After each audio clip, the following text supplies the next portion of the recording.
A young boy in eastern China had to be rescued after he found himself stuck in a washing machine.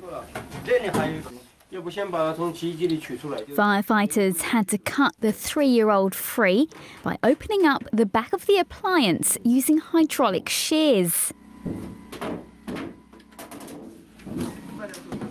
They managed to remove the drum intact with the boy still inside and then lifted him out. His parents said they were entertaining guests at home when the boy wandered off to the laundry room unsupervised.